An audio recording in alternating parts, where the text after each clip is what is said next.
आजाद सिपाही ने अपना नया ऐप लॉन्च किया है। आप उसे प्ले स्टोर पर जाकर आजाद सिपाही टाइप कर उसे इंस्टॉल कर सकते हैं।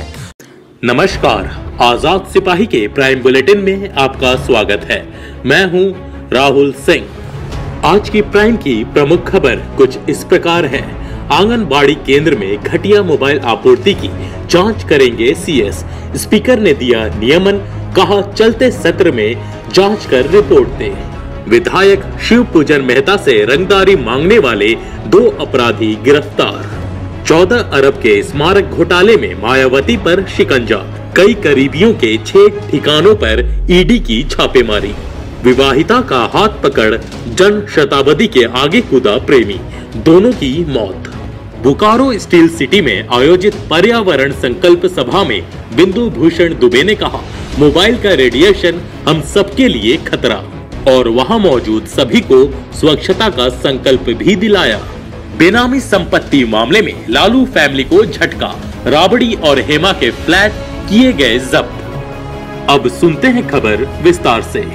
राज्य के आंगनबाड़ी केंद्रों में घटिया मोबाइल सप्लाई की जांच मुख्य सचिव करेंगे।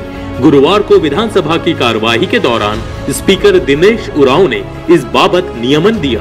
साथ ही कहा कि सीएस पूरे मामले की जांच कर रिपोर्ट इसी सत्र में दे। अध्यक्ष के नियमन के बाद सीएस ने कुछ कहने की इच्छा जताई, लेकिन अध्यक्ष दिनेश उरांव ने उन्हें कुछ भी कहने से मना कर दिया। उन्होंने कहा कि बोलना था तो नियमन के पहले बोलते। दरअसल झाविमो के प्रदीप यादव ने खराब मोबाइल आपूर्ति करने वाली कंपनी के खिलाफ कार्रवाई और प्राथमिकी दर्ज करने की मांग की। कहा कि राज्य सरकार भ्रष्टाचार मुक्त झारखंड की बात करती है तो इस मामले में क्यों नहीं प्राथमिकी दर्ज की जा रही है।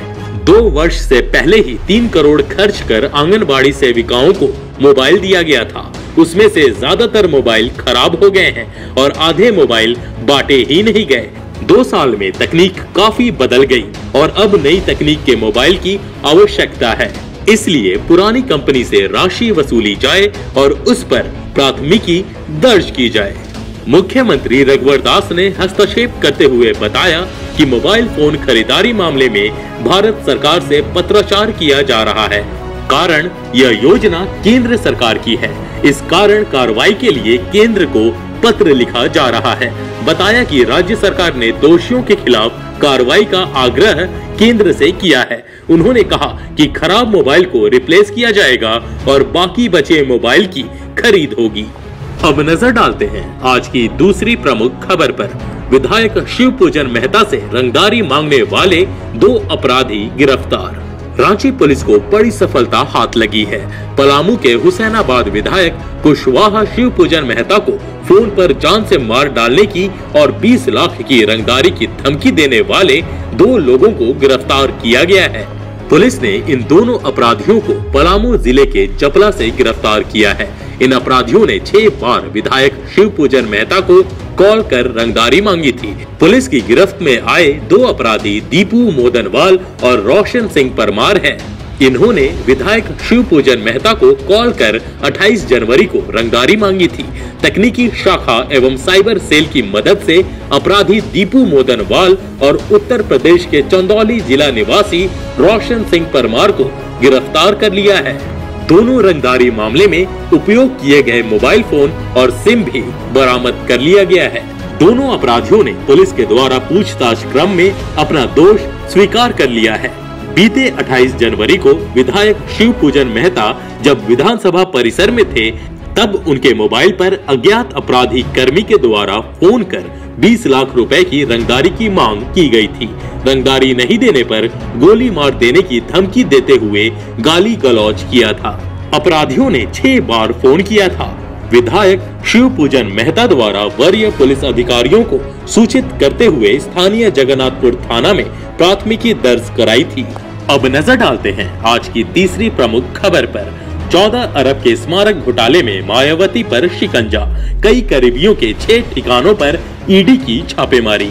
अखिलेश यादव पर अवैध खनन और रिवर फ्रंट घोटाले पर शिकंजा कसने के बाद अब ईडी ने मायावती को घेरे में लेना शुरू कर दिया है। ताजा घटनाक्रम में मायावती सरकार के कार्यकाल में कथित 14 अरब के स्मारक घोटाले में ईडी ने बीएसपी चीफ के करीबियों पर कार्रवाई शुरू कर दी है। गुरुवार को उत्तर प्रदेश की राजधानी लखनऊ और एनसीआर के 6 ठिकानों पर ताबड़तोड़ छापेमारी हुई। ईडी की टीम ने लखनऊ के गोमती नगर में इंजीनियरों, ठेकेदारों और स्मारक घोटाले से जुड़े लोगों के ठिकानों पर छापा मारा। सतर्कता अधिष्ठान ने 1400 करोड़ के स्मारक घोटाले की जांच की थी। जांच के लिए विजिलेंस में 7 इंस्पेक्टर की एक एसआईटी का भी गठन किया गया था। बताया जा रहा है कि विजिलेंस जांच की पूरी रिपोर्ट मिलने के बाद ही ईडी ने कार्रवाई शुरू की है। अब नजर डालते हैं आज की चौथी प्रमुख खबर पर। विवाहिता का हाथ पकड़ जन शताब्दी के आगे कूदा प्रेमी, दोनों की मौत। कोडरमा गया रेलखंड स्थित गजझंडी रेलवे स्टेशन से गुजर रही पटना रांची जन शताब्दी के इंजन के सामने आकर गुरुवार की सुबह एक युवक ने विवाहिता प्रेमिका के साथ अपनी जान दे दी। बता दें कि हजारीबाग जिला अंतर्गत बरकट्ठा थाना क्षेत्र के ग्राम चांदगढ़ निवासी केदार पासवान की पुत्री नीलू अपने छोटे भाइयों के साथ अपने नहर से गुरपा स्थित ससुराल जाने के लिए निकली थी। रास्ते में उसका प्रेमी बरकट्ठा के ही ग्राम चांदगढ़ निवासी बिशन पासवान के पुत्र पवन पासवान के साथ मुलाकात हो गई। प्रत्यक्षदर्शियों के अनुसार गजझंडी रेलवे स्टेशन पर दोनों काफी देर तक बातचीत करते रहे। इस बीच करीब 10 बजे अचानक पवन अपनी प्रेमिका नीलू का हाथ पकड़कर रेलवे ट्रैक पर कूद गया। वहां से गुजर रही पटना रांची जन शताब्दी ट्रेन के सामने आ गया। दोनों की मौके पर ही मौत हो गई। घटना के बाद कोडरमा जीआरपी ने दोनों शवों को अपने कब्जे में ले लिया। पोस्टमार्टम के लिए सदर अस्पताल भेज दिया है। अब नजर डालते हैं आज की 5वीं प्रमुख खबर पर। बोकारो स्टील सिटी में आयोजित पर्यावरण संकल्प सभा में बिंदु भूषण दुबे ने कहा, मोबाइल का रेडिएशन हम सबके लिए खतरा, और वहां मौजूद सभी लोगों को उन्होंने स्वच्छता का संकल्प भी दिलाया। स्वास्थ्य एवं पर्यावरण संरक्षण संस्थान द्वारा अपने संस्थापक पर्यावरण मित्र पंडित गौरी शंकर ओझा की पुण्य स्मृति में गुरुवार को शाम 4 बजे पर्यावरण संकल्प सभा का आयोजन किया गया। संस्था के प्रधान कार्यालय बोकारो स्टील सिटी में आयोजित पर्यावरण संकल्प सभा में मुख्य अतिथि के रूप में भारत सरकार के गंगा स्वच्छ मिशन के राष्ट्रीय संयोजक बिंदु भूषण दुबे मौजूद थे। उन्होंने संस्थापक के चित्र पर माल्यार्पण किया और दीप जलाकर उन्हें श्रद्धांजलि दी।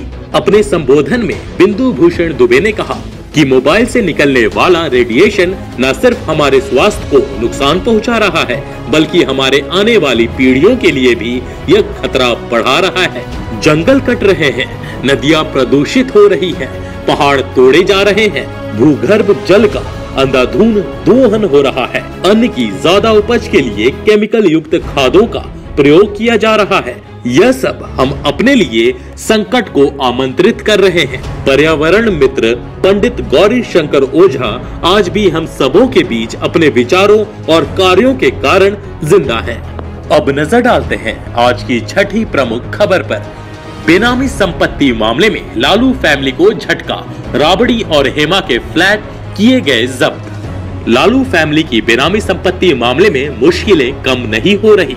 इनकम टैक्स डिपार्टमेंट ने एक और झटका दिया है। बताया जा रहा है कि इनकम टैक्स डिपार्टमेंट ने बेनामी संपत्ति मामले में राबड़ी देवी और उनकी बेटी हेमा यादव की अवैध संपत्ति को जब्त करने का आदेश दिया है। इनकम टैक्स डिपार्टमेंट की एजुकेटिंग अथॉरिटी की ओर से यह आदेश जारी किया गया है। इसके बाद अब जल्द ही पूर्व मुख्यमंत्री राबड़ी देवी और उनकी बेटी हेमा यादव के दोनों फ्लैट को इनकम टैक्स डिपार्टमेंट अपने कब्जे में ले लेगी। दोनों को यह फ्लैट गिफ्ट में दिए गए थे। जब्त किए जाने वाले फ्लैटों में पटना के सगुना मोड़ के पास 2.5 डिसमिल का एक फ्लैट है, जबकि 7.25 डिसमिल के 2 फ्लैट फुलवारी शरीफ के निकट धनौत में है। यह भी कहा जा रहा है कि सगुना मोड़ के निकट की जमीन हृदयानंद चौधरी के नाम पर थी, जबकि धनौत की जमीन ललन चौधरी के नाम पर थी। आज के आजाद सिपाही के प्राइम बुलेटिन में बस इतना ही। देश विदेश की तमाम बड़ी खबरों के लिए आप पढ़ते रहिए अपना लोकप्रिय दैनिक अखबार आजाद सिपाही। और हाँ, आप हमारे इस YouTube चैनल को सब्सक्राइब करना ना भूलें। जुड़े रहिए आजाद सिपाही के साथ। धन्यवाद।